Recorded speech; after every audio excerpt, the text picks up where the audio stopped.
saya akan jelasin query untuk menghitung grade mahasiswa. Pertama kita aktifkan dulu ini supaya kita berjalan di database yang benar. Nah, setelah itu kita bikin sebuah store procedure namanya itu adalah hitung grade. Prosedur ini punya input berupa NPM mahasiswa dan outputnya itu berupa grade. Nah, setelah itu, di dalam prosedur ini kita deklarasikan dulu variabel nilai untuk menampung nilai mahasiswa. Lalu kita ambil nilainya dari tabel mahasiswa berdasarkan NPM yang kita kirimkan. Nah, di sini ada logikanya. Jika nilai di atas 85 itu akan mendapatkan grade A, jika rentan nilainya dari 84 sampai 70 itu akan mendapatkan grade B, jika nilai di rentan 69 sampai 55 itu akan mendapatkan grade B, dan jika di bawah 54 itu akan mendapatkan grade D. Nah, kita coba jalankan dulu ya. Oke, jika sudah kita jalankan, kita panggil menggunakan ini. Oke, coba kita panggil.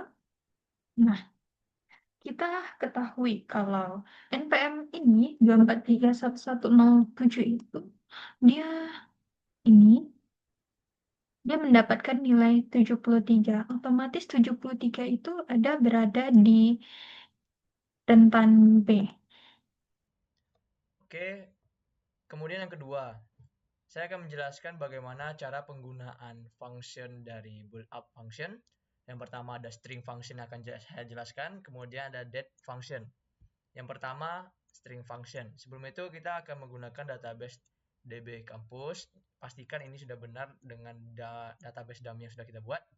Kemudian kita select nama, bisa dibilang variabel ada di dalam database tersebut. Kemudian upper. Nah, kita guna function upper ini adalah untuk membuat sebuah string yang ada di dalam ini menjadi huruf kapital semua. Kita langsung eksekusi saja.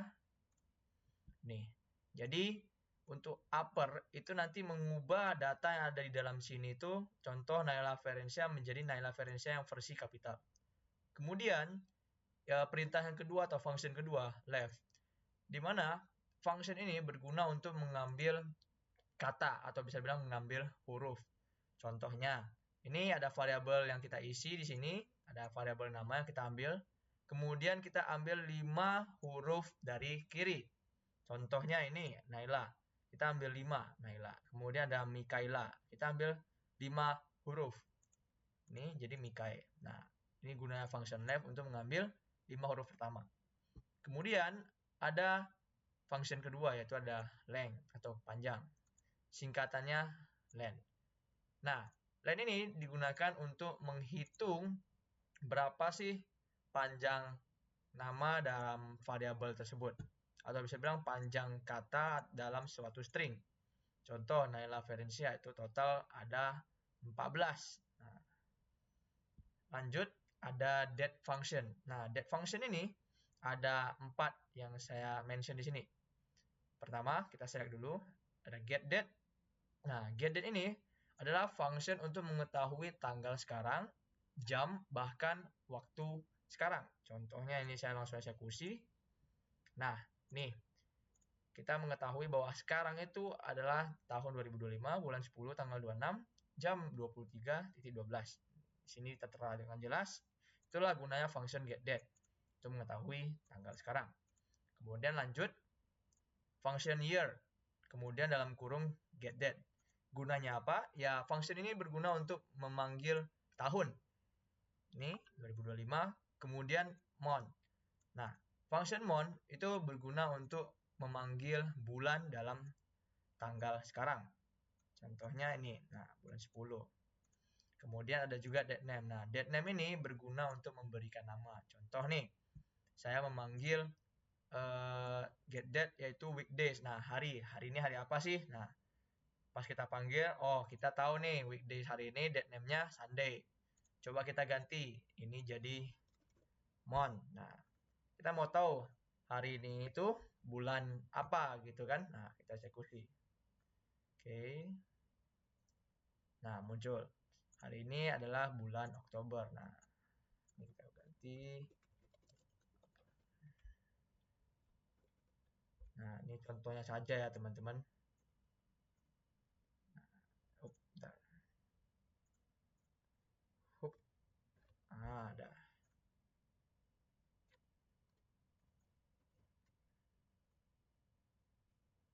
Execute.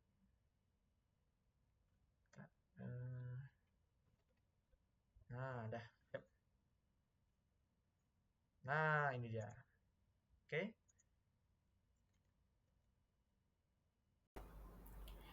Nah, selanjutnya saya akan bahas fungsi pada SQL yang ketiga dan keempat, yaitu ada fungsi matematika dan fungsi agregat. Yang ketiga, kita akan bahas tentang fungsi matematika. Fungsi pada matematika itu digunakan untuk berbagai jenis perhitungan di dalam query secara langsung. Fungsi matematika ini terbagi menjadi 4, yaitu ada fungsi absolute, fungsi square root, fungsi power, dan fungsi round. Fungsi absolut itu digunakan untuk mencari nilai mutlak. Contohnya di sini kita punya nilai min 25, kita ingin mencari nilai mutlaknya, maka nilai mutlaknya adalah 25, di mana dia mengubah nilai yang sebelumnya negatif menjadi nilai yang positif, yaitu senilai 25. Kemudian ada fungsi square root. Fungsi square root ini digunakan untuk mencari nilai kuadrat.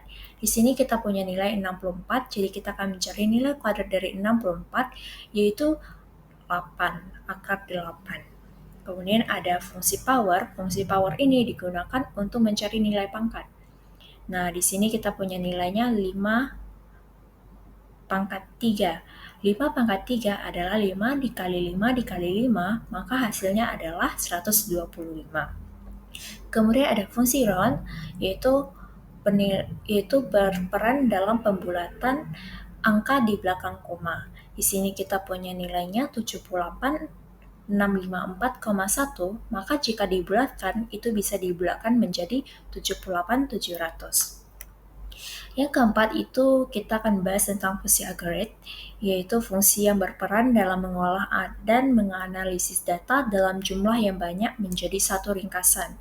Ini juga terbagi menjadi 4. Yang pertama ada count, ada average, ada maksimum, dan ada minimum. Fungsi count itu digunakan untuk menghitung jumlah baris data di dalam tabel. Contohnya di sini kita ingin menghitung jumlah mahasiswanya. Jadi kita dapat dari tabel itu terdapat 10 mahasiswa. Nilainya adalah 10 mahasiswa. Kemudian ada fungsi average, itu untuk menghitung rata-rata. Di sini kita akan mencari rata-rata nilai dari mahasiswa dengan cara menjumlahkan semua nilai mahasiswa, kemudian kita bagi dengan jumlah baris data. Maka di sini average-nya atau rata-ratanya kita dapat nilainya adalah 73.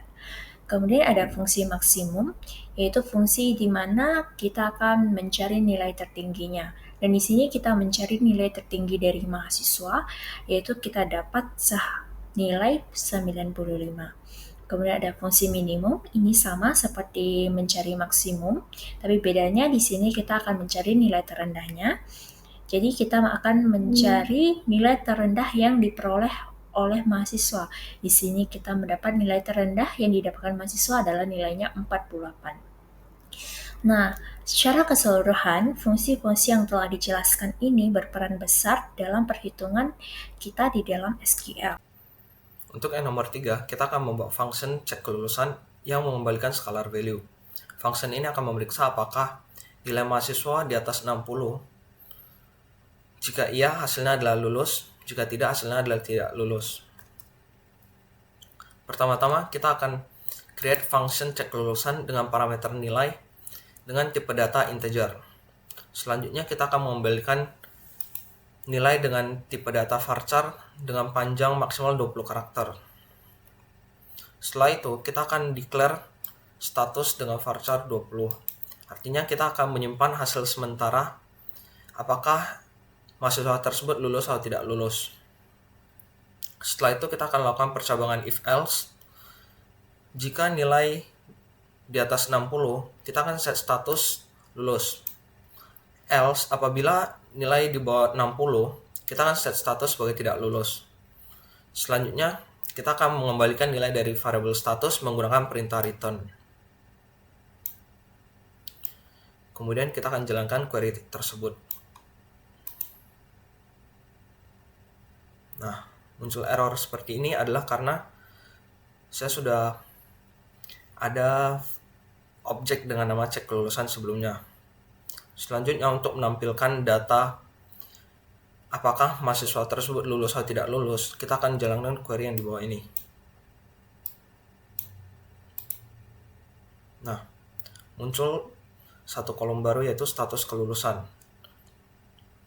Di bagian ini menampilkan apakah mahasiswa tersebut lulus atau tidak lulus. Apabila nilainya di atas 60, maka dianggap lulus, dan apabila di bawah 60, maka akan muncul tidak lulus.